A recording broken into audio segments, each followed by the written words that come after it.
ইবলিস তার সিংহাসন গেড়েছে সাগরের উপরে। ইবলিসের সিংহাসন কিসের উপরে?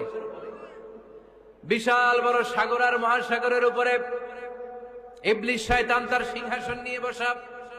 প্রতিদিন সকাল বেলায় শয়তান গুলোরে মানব রাজ্যে পাঠিয়ে দেয়, যা তোরা মানব রাজ্যে চলে যা, যে মানুষকে ওয়াসওয়াসা দেয়, ওয়াসওয়াসা দিয়ে খারাপ কাজ করা। সারাদিন খারাপ কাজ করার পরে কি কি ওয়াসওয়াসা দিল, কি কি খারাপ কাজ মানুষের মধ্যে ঘটালো, সন্ধ্যা বেলায় সব শয়তান এসে ইবলিসকে বয়ান শোনায়। সন্ধ্যা বেলায় শয়তান গুলো এসে বলে, আমি এক লোককে দিয়ে মিথ্যা কথা বলিয়েছি। আরেক শয়তান বলে, আমি নামাজ কাজা করিয়েছি এক আল্লাহর বান্দাকে দিয়ে। আরেকজন বলে, আমি ওজনে কম দিয়েছি। আরেকজন বলে, আমি সুদের ব্যবসার মধ্যে টাকা লাগানোর ব্যবস্থা করে দিয়েছি। এক একজন এক একটা ওয়াসওয়াসা দিয়ে আল্লাহর